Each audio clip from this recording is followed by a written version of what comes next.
Good morning, everyone. It's good that we almost started on time, because if Delores was going to say anything to us, it would be about the fact that we're late. So it is great to be here. My name is John Reiss. I am her nephew, and spent many summers, every summer that I can remember in my young years from Chicago coming over here, and my parents would deposit me at her house for a week or 2 weeks. And so then I got to play with my family members here who were all about the same age. Shannon and Eric, you were a little too young, I think, at that time. Yeah, well, I'll let you decide that. That's your conversation with him. We don't want to bring those things into the public, although we do have these ways of doing it. So thank you, everyone, for coming and for honoring what I have to say is a life well lived. There's one thing to have a long life, and then there's one thing to have a life well lived. And there is no doubt in my mind that Delores was a person who lived a life well lived. And so we're here to honor that life, and you're going to hear a bunch of stories about her today.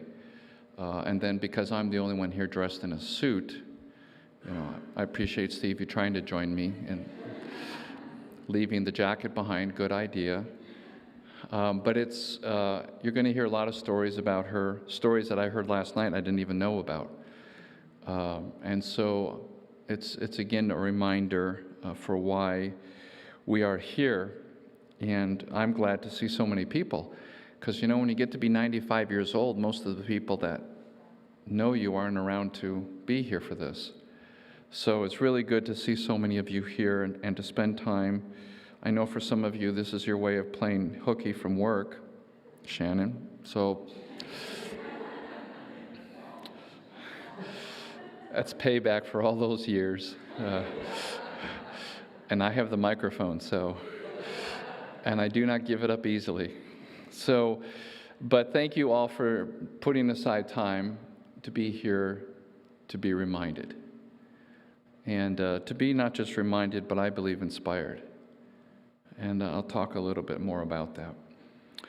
I'm going to share just a quick verse from Scripture, and then her daughter, Dee Dee's going to come up, and she is going to do the eulogy. And after that, Barb, there she is. Barb is very special to the family now, although I'm remote from the family. But she spent so much time with Delores in her care facility and was there when COVID didn't allow anybody to be there. And so she got to spend precious time with her that many of us did not. And so out of that, she's an adopted daughter of the family. And I hear all the time, either from my mom or from Dee Dee or Steve, but I hear her name gets mentioned more than the Detroit Tigers. So that means that she has been ill. No, one's a winner, one's a loser, and spoken like a true Cubs fan. So I know a loser when I see one. And then she'll come up here and share a few words and solicit, and then I will come up and just speak a few words, because the last thing I would want to do for Delores is to be long-winded. And so I will speak a few words. I'll have a prayer. There'll be a song on the piano again at the end. And then after that, there's some light refreshments out the hallway down there, down the stairs. You'll see stairs, and then there'll be some light refreshments just to hang around a little bit more. So that will be it. Because, again, Delores would not want to have a big shingding over her. That was not the way she did her life. She did her life quietly but very loudly. And that's why we're here, is because of that. So there's a passage in Scripture written by the Apostle Paul that says, "For the Lord himself will come down from heaven with a loud command and with the voice of the archangel and with the trumpet call of God, and the dead in Christ / Delores will rise first. And after that, we who are still alive and are left will be caught up together with Delores in the clouds to meet Delores and the Lord in the air. And so we will be with the Lord and Delores forever. Therefore, he concludes, encourage one another with these words. Dee Dee?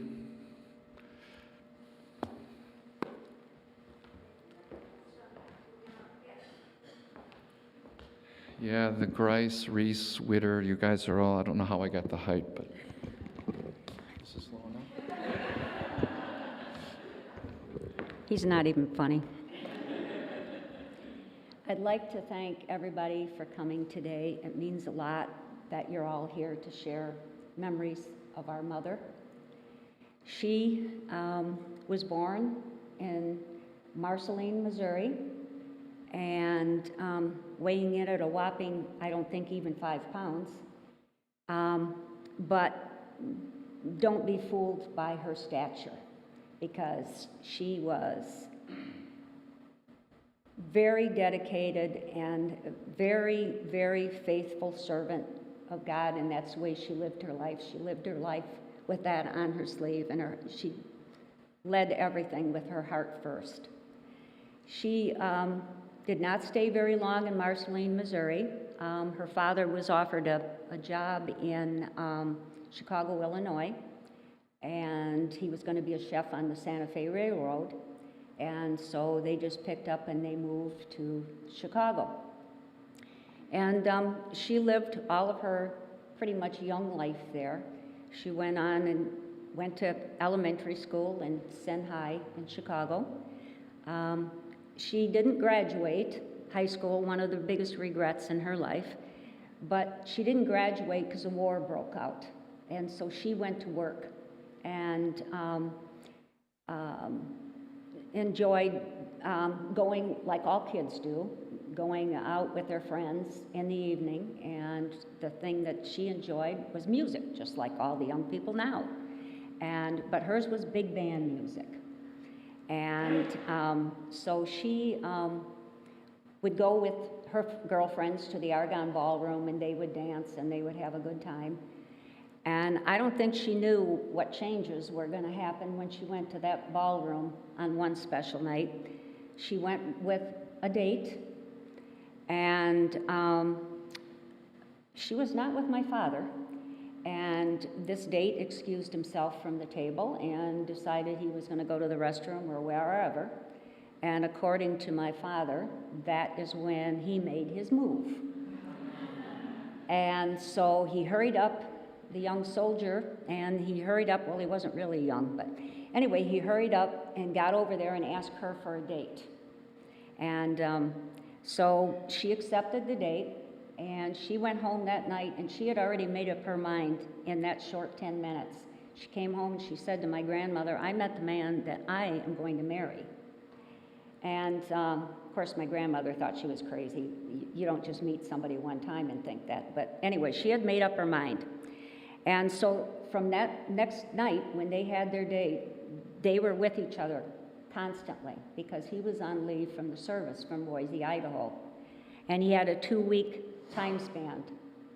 And so in that 2 weeks, when it was time for him to return back to Boise, Idaho, he proposed to her, and she accepted. And he said to me, my father said, I was not leaving her behind. So it's a good thing she said yes, because I don't know how he was going to. But anyway, they picked up and they moved on to Boise, Idaho. And they were there for the remaining 2 years that my father was in the service.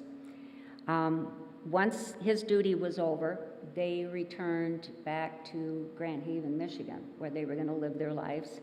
And he got a job working for Keller Tool, and she went to work for Canfield's, making toasters.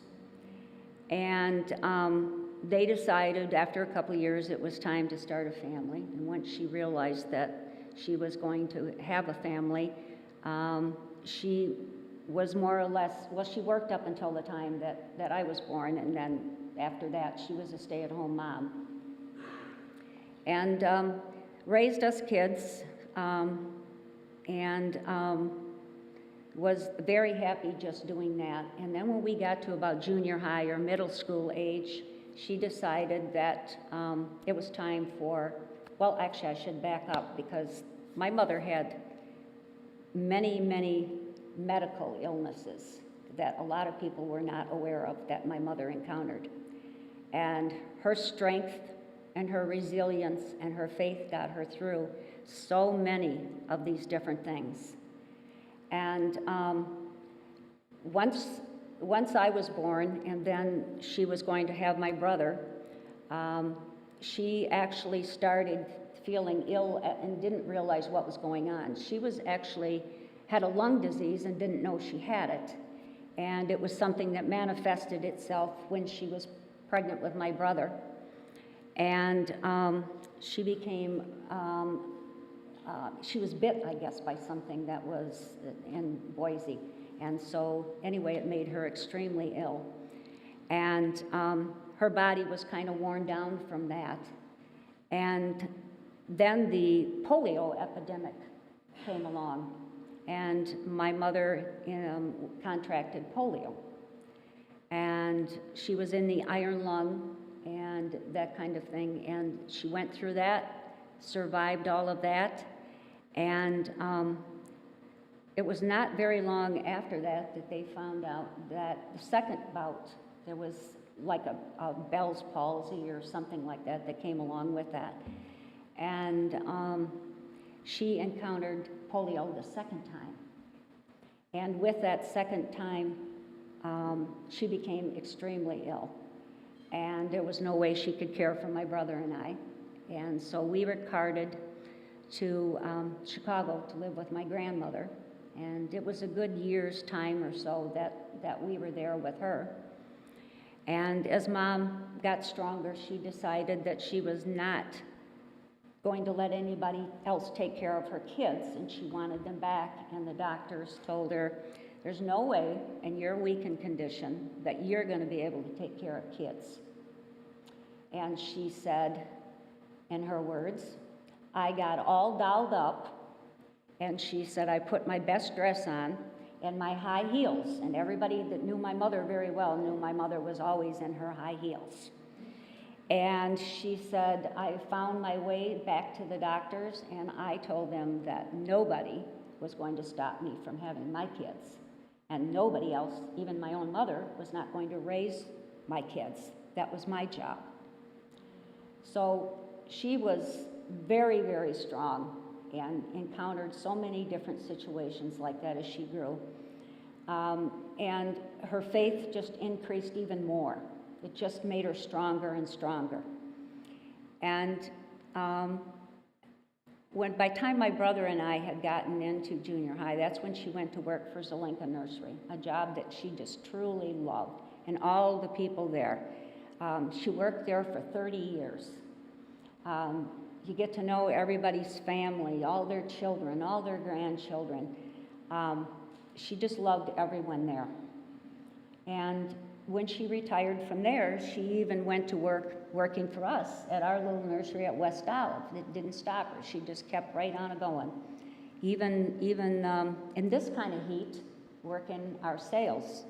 My husband was always afraid she was going to fall down because of the ground being so uneven and everything, but you could barely get her to go home. She wanted to make sure that she was there for everything.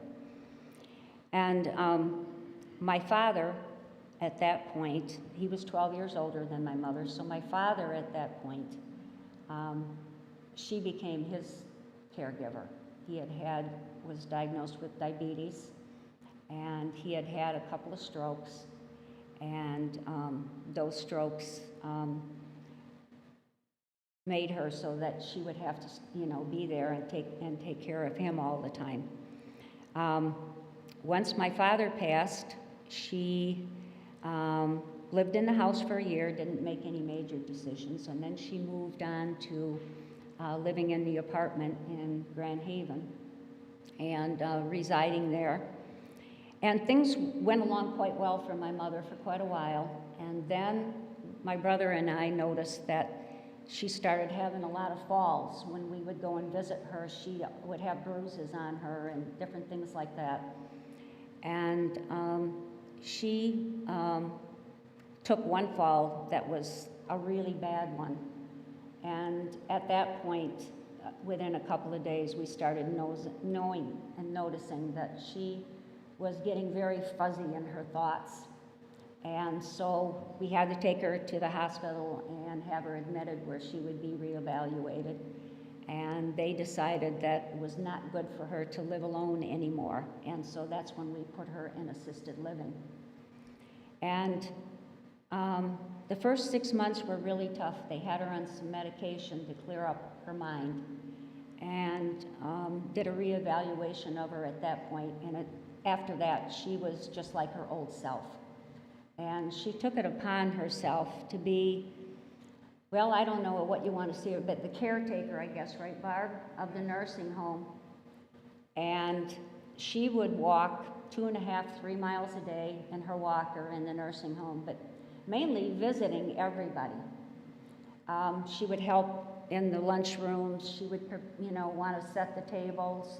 She just wanted to be of help. She was a nurturing kind of person, and that was, I told her, she said, I don't know why I'm still here.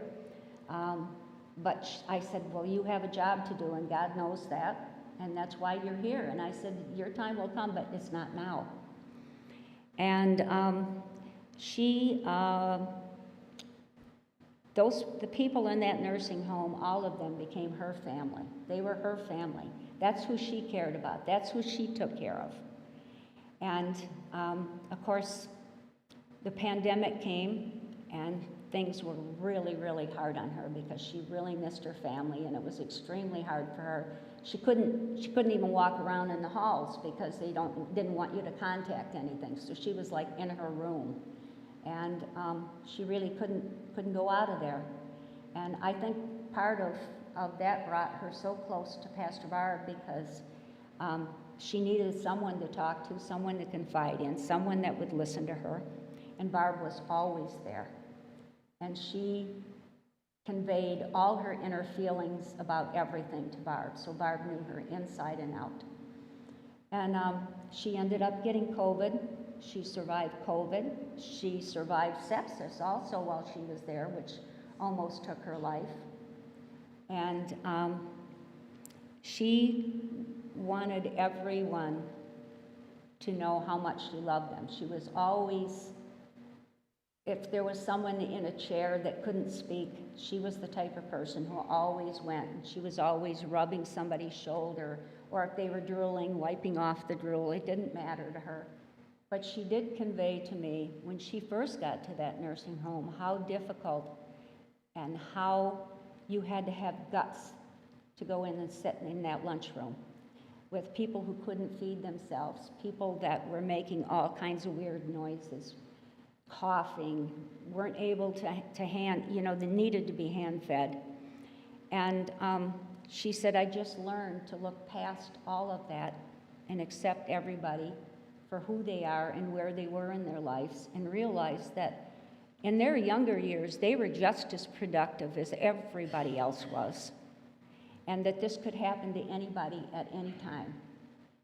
And so it was her goal there to take care of people as long as she possibly could. And in her late state, when we knew that she was passing, she had a marvelous sense of humor. When hospice came in and we decided that Mom wasn't going to be able to make it a whole lot longer, she sat down with Barb, my brother and I, and with Dr. Rabideau, the physician from the nursing home there. And she asked him, she said, so what am I dying from? And she had congestive heart failure as well. A lot of that came from the lung disease that she had had earlier in her life. And she said, with Dr. Rabideau, said, well, it's kind of like natural causes and stuff, and she wasn't eating a lot, so she had lost, she was like 87 pounds when she passed. And she said, so what am I going to die from? I think that I would like to at least know what I'm passing from. And Dr. Rabideau said, well, you know, we can't give you a set cause. And she says, isn't that just the way it always is? She says, everybody else gets to die from a disease and have something that somebody could say, oh, poor Delores or whatever. She says, no, Delores doesn't even have a name. She doesn't get anything. She's just going to pass. And that was her kind of her sense of humor, and that's the way she dealt with everything in her life, was with a sense of humor. It didn't matter what had happened to her. And I failed to say in the very beginning of this that my mother even had encountered, which my son Eric can relate to. She had third-degree burns when she was 3 years old from a sparkler that caught her dress on fire when she was visiting her grandmother in California. And I can remember the burns that were on her back and the stories, and Eric can relate to that, to what it was like to go through that type of an injury. But nothing ever stopped my mother. She was just like a little human tornado. And my husband Steve can vouch for that, because, you know, and John Strosnick, of the way she conducted herself at Zelenka Nursery. There wasn't anything that you wouldn't ask her to do that she wasn't able to do somehow. She would make it work. And I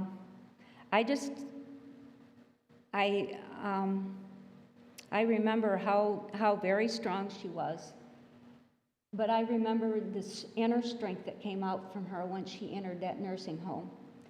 And one of the last things that she told me, and that I had to promise her, was that I would always see the unseen. I would see the person on the street corner. I would see the person in the wheelchair. I would see the person that was picked on and humiliated. And she wanted me to know that I had to stand with people like that, because many of them have no one. And so I guess in closing is, I hope that someday I can live up to her standards and be the kind of woman and human being that she was. So, and I would like to say that on the day that she passed, the picture of that skyline that's down there in front of us, my grandson Kyle was with me that day when she passed in the room, Pastor Barb. And when I got out to my car and tried to hold myself together before I would drive home, I got that picture on my phone, and it was from Kyle, and it was also from my oldest grandson, Dana. They both, different places, but they both text the same skyline. And they said, if you just look up, Grandma, you're gonna see that the sky, the heavens are opening up to welcome Grandma. And this is how they are reacting to her coming home. So that's all I have. Thank you.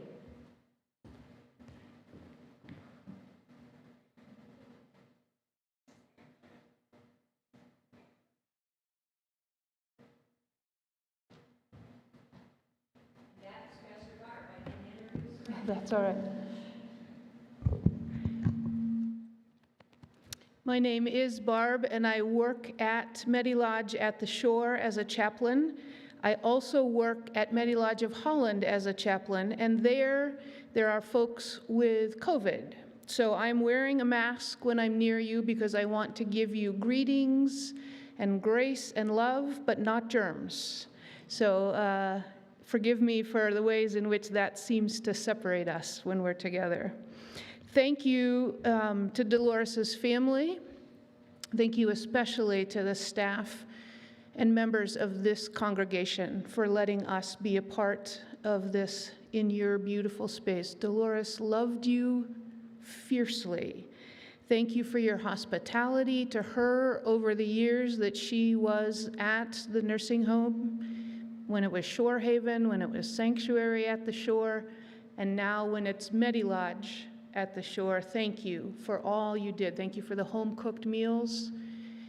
She lorded it over us when you brought her home-cooked food that she was eating while the rest of us were eating from the cafeteria.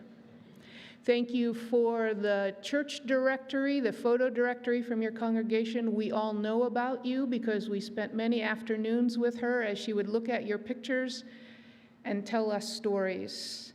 Thank you for coming to visit her. Thank you for the Sabbath school lesson booklets that you always brought her. Those were always torn apart afterwards and passed around to everybody to read the stories. Thank you for the bulletins that you made sure she got each week. It was very important to her to know when the Sabbath started, and as soon as she received a bulletin, she circled when Sabbath started next week so that she could be sure to be ready to greet the Sabbath. Dee Dee's right that Delores was known, among other things, at Medi Lodge for walking 2 to 3 miles a day, back and forth with her walker up and down the halls, though it turns out it's a bit of a mystery how Delores determined that it was 2.5 to 3 miles. I've asked all the therapists, did you measure that with her? Nope. So it may go down in mythical status, but we do know there's still carpet spaces that are worn because of Dolores' passing. And while she was doing that, she went to therapy one day and asked for some strengthening exercises, upon which the physical therapist looked at her and said, Delores, you walk over 2 miles a day. You're probably stronger than all the rest of us. What do you need strengthening exercises for? And she said, when I go to my church, there are steps to go up and down a couple steps to all the areas of the church, and I want to be strong enough that I can still participate in all of those things. She loved you fiercely. You know, the Sabbath, I told you, and you know, was very important to Delores, and she always had in mind when it began and wanted to be ready for it. She told me once she didn't want to die on the Sabbath because that should be a day of gladness, not of sorrow. And I looked back at her records in preparation for this, and she's listed by our nurse as having passed away at 4:45 p.m. on Friday, December 17th. And the bulletin from your church that was in her room when she died stated that Sabbath began at 5:11 on that day. She made it with 32 minutes to spare. Now, I know from the passage that was already read this morning that we know that when Jesus comes back, those who have died in the Lord will rise to meet him first, and then the rest of us who are still alive will join. I don't know if when that comes, we will be the ones still alive, or we, like Delores, will be sleeping in the grave and waiting. But I want to say now that if we look around and don't see Delores right away, we shouldn't fret. She's probably fixing her hair, making sure she looks good, tucking at least one tissue in her sleeve, and maybe just a touch of lipstick. She'll be with us. She has 32 minutes. She can do this. You know, I do remember Delores always looking good.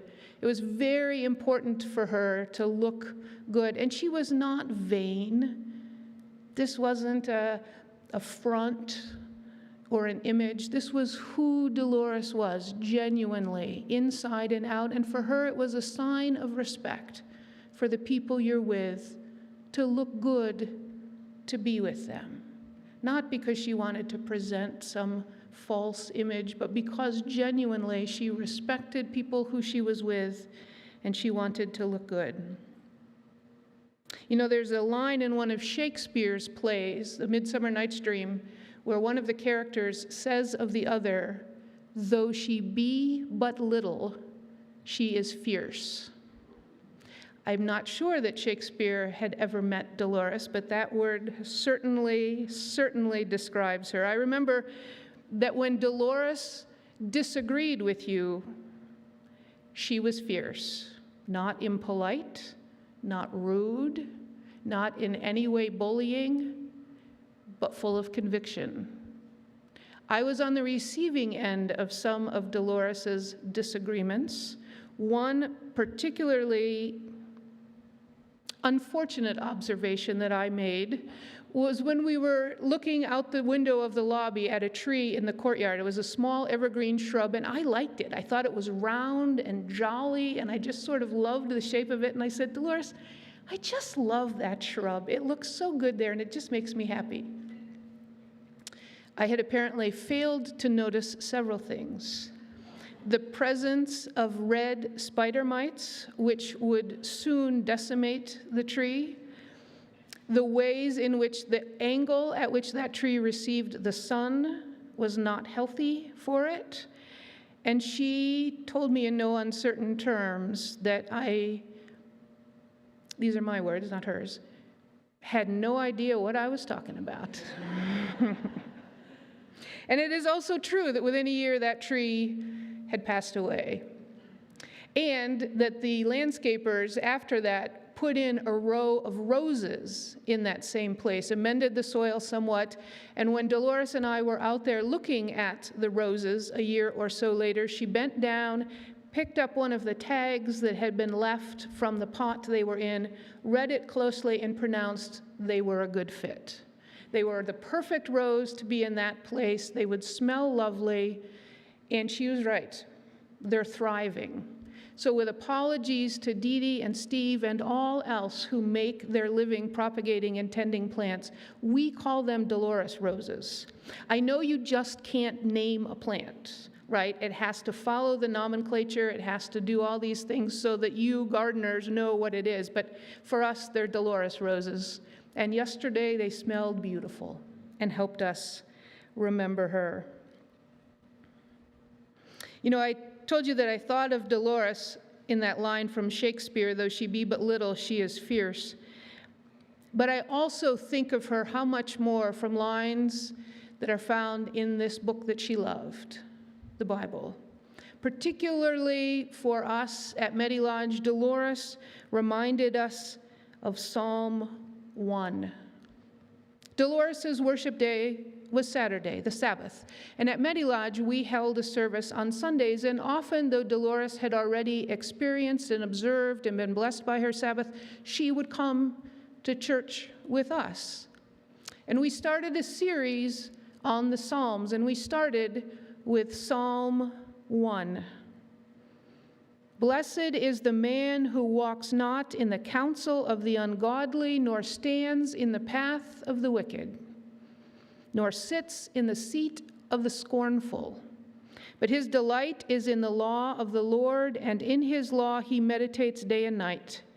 He shall be like a tree planted by the streams of water that brings forth fruit in its season, whose leaf shall not wither, and whatever he does will prosper. The wicked are not so, but are like the chaff which the wind drives away. Therefore the ungodly shall not stand in the judgment, nor sinners in the congregation of the righteous. For the Lord knows the way of the righteous, but the way of the ungodly shall perish. One of the hard things about church at Medi Lodge is that we have no musician. Do you have any Sundays available? Just kidding. And I'm not a good singer, but I was trying to teach that day a little song that I learned in church school about Psalm 1. Maybe you know it, and with apologies in advance, here's how it goes. We shall not be moved. We shall not be moved, just like a tree planted by the water. We shall not be moved. And we still sing that sometimes at our service at Medi Lodge. Delores was there when we taught it, so we sang it several times. Delores often didn't say much when it came to the sharing time at church, but whenever she did, You knew it was important. And so, as was our custom, we ended the service by saying, does anyone have any prayer requests, anything they want to share? And some people said some things. And then Delores, who at that time, I should remind us all, was wearing hearing aids, sometimes, Delores said, I have never heard that song before. I love it. I think it should be our theme song. And I said, oh, Delores, I'm glad you liked it. This is one of my favorite songs, too. What did you like about it? And Delores said, the part that goes, we shall not be rude, And I thought, she's not wrong. And I also thought that too, not being rude, but always being compassionate, always being kind, always looking out for the one that's overlooked by others, that too is God's call, is Dolores' call on us.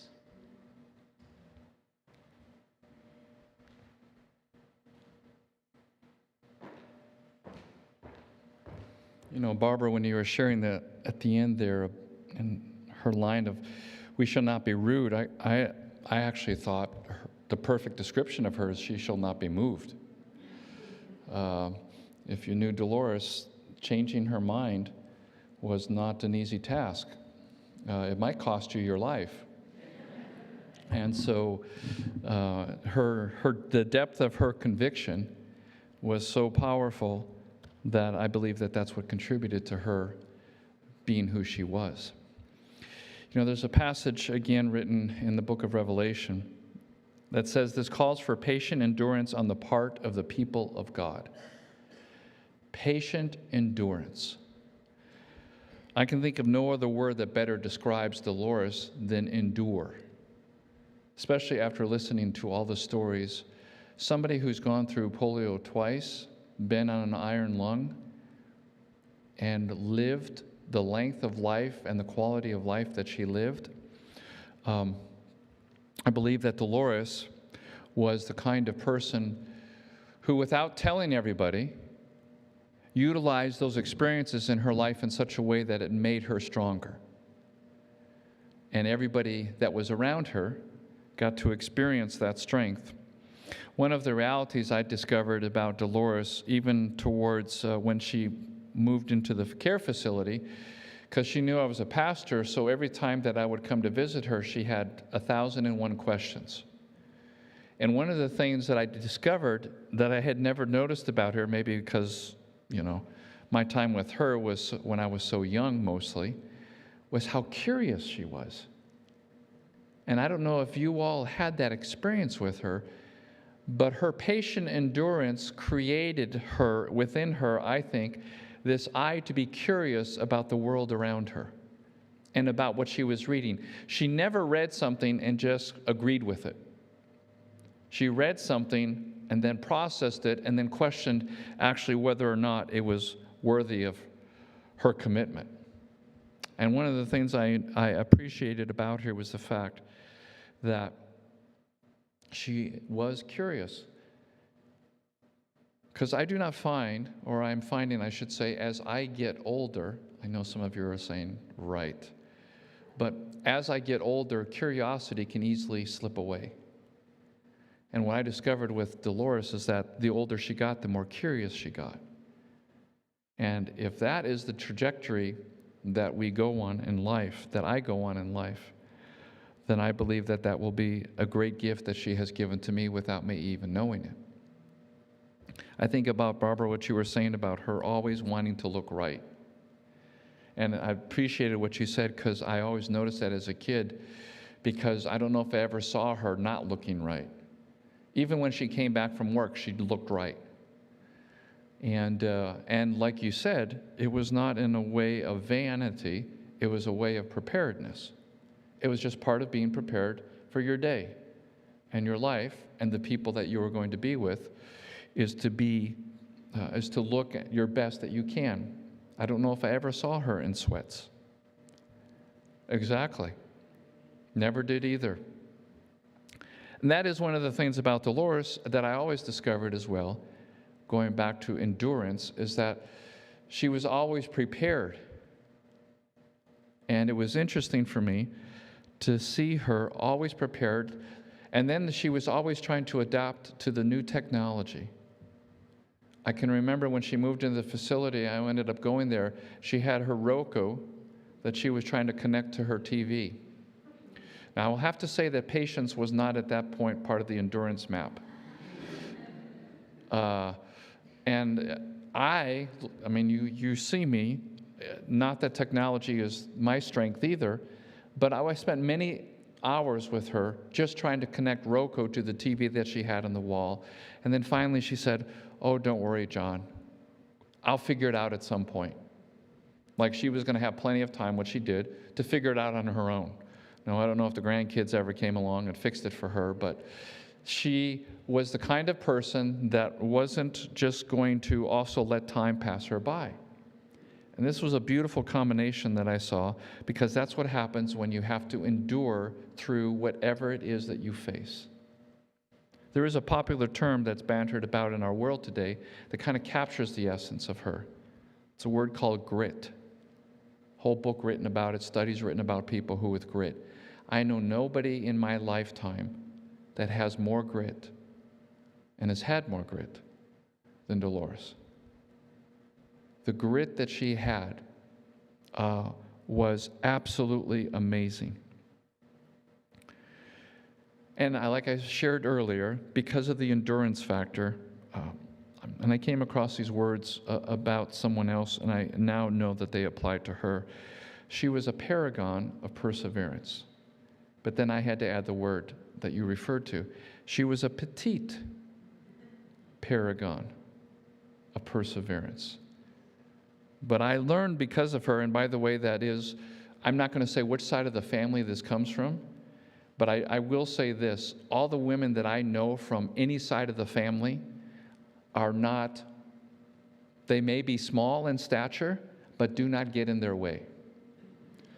Any woman that says yes while sitting at a table waiting for her date to return, to say yes to another person who comes in the middle of that, that's not a person you want to mess with.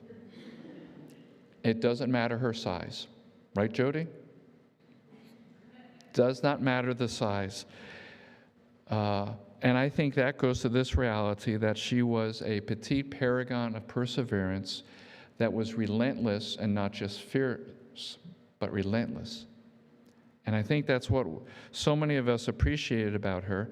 And I will say, having spent a little time with her mom, my grandma as well, that they were very similar in that regard. The alignment between Delores and her mother is pretty unmistakable, because they both would do the same thing with the tissue. They would both wipe away whatever. And I remember even my grandma saying, and I wasn't there with Delores, but grandma saying, I always have to have a tissue, and even at the end, I'm going to have a tissue so I can wipe away anything. That was just part of their life. That's who they were. And Delores replicated that very well, extremely well.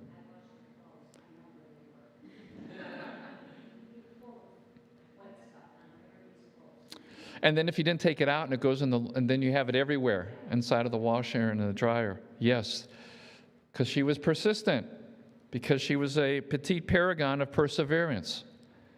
And I appreciated that so much. But I also know that that was perseverance also would have echoed the words of the Apostle Paul. I press on to take hold. I press on toward the goal to win the prize. Because she was relentless in her pursuit. Even to, like you said, her pursuit of taking care of people in the facility. And that it's funny listening to the stories, because my memory of her is I can never remember once in my life her reciting the history of her suffering. She was not the kind of person who recited the history of her suffering. Never knew about the burns, never knew about any of that. She just She was the kind of person, she was also the kind of person, which is why this would be very embarrassing for her. She was also the kind of person that didn't want people talking about her, even in a positive way. It was not about her, to use the language. It was always about someone else. And what a gift that is in our world today. I would love to have seen her with a Twitter account.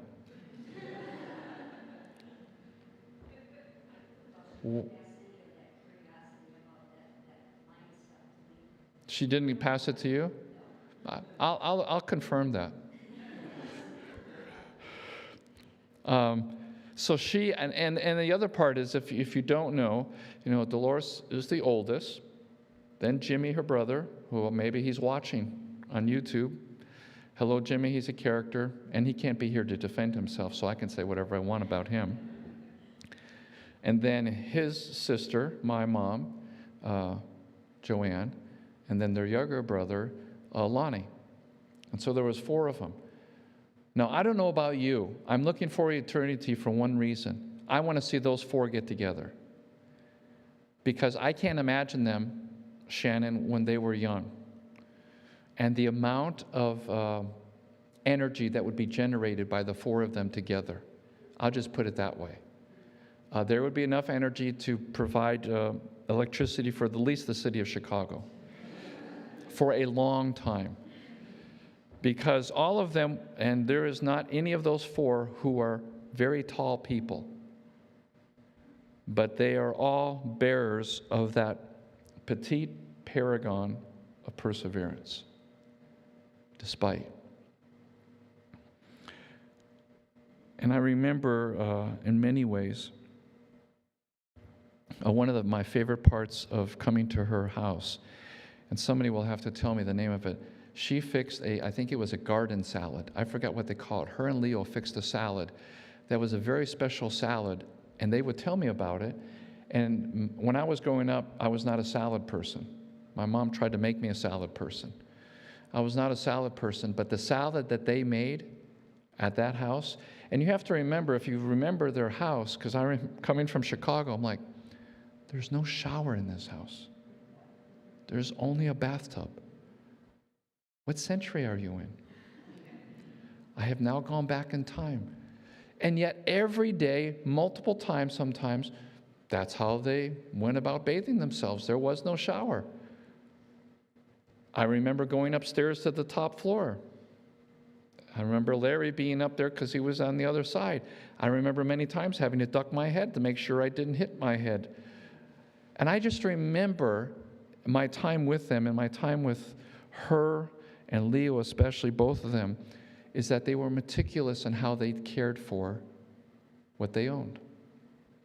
And that carried on, because I remember after Leo passed, I remember Delores talking to me sometimes. Yeah, she would tell me how, I think plants weren't her only thing. Cars became her thing. So she would go and get her car worked on for something that wasn't right and be telling the mechanic what was wrong. And when they would try to fix it, she would say, no, that's not the problem. This is the problem. And then she would try to help them and fix the car. And I'm thinking to myself, when I get to be that old, I want to be like that. I want to be curious. I want to be persevering. I want to be able to engage people in a way that as you shared, is not rude, but a way that you could stand and make your mark and know that throughout time and space, that when people talk about Delores, that they will always remember Delores as a person who was a petite paragon of perseverance. Because the race does not go to those who are the swiftest. It's to those who complete the race. And she did it. And as I hear the story, and knowing her, she did it on her terms. And she said to herself, if Sabbath is coming at 5:12, you better not be around. You better go out before Sabbath arrives. And she did. Because if you knew Delores, you knew that in her petite paragon of perseverance and her relentless and fierce nature, that she thoroughly believed that the patient endurance was what was part of the life of following who she came to know in her later years even much more, the Jesus that she came to love. So my prayer for all of us is that when we remember this petite paragon of perseverance, that regardless of what we face, and I think that is one of the, as I was reflecting on her life in relationship to this moment, to have perseverance and to endure implies that everything is not right, that the circumstances of life are not right, that the circumstances of our world are not right. It didn't matter to Delores because she was still going to be that petite paragon of perseverance. That even though Leo left her before she was still going to press on. She found joy in her grandkids, and she found joy in her family. She found joy. The stories of Zelenka's was nonstop. She always had stories about that. This was Grand Haven, no matter where she was, this was her home. And it was because of the fact that the relationship she had built up through all her fierceness and all her relentlessness and her being the paragon of perseverance, because of all of that, she came to rest in the place and with the people that she loved. And for that, we can be eternally grateful. And now I'll pray. And after that, I think a song will be played on the piano. And as that song is played, we can get up. And then those who want to, the snacks or the light refreshments will be provided. Let's pray. So God, we thank you for this opportunity that we have had to remember the life of somebody so special. And God, we are so blessed because of the reality that we got to experience the investment that she placed in each of our lives. And with her, I'm almost pretty certain, God, she had no idea of what that investment has meant to us. So we thank you for having her in our lives, for bringing her into our orbits so that we could experience what it's like to live regardless of the circumstances. And she did that so well. So thank you for making her that petite paragon of perseverance. And as we go from this place with the memories of her life, may we become the kinds of people that reflect the life that she lived. Perseverance, relentless, fierce, curious. So be with us is my prayer. In the name of the Father, and the Son, and the Holy Spirit. Amen. You're dismissed.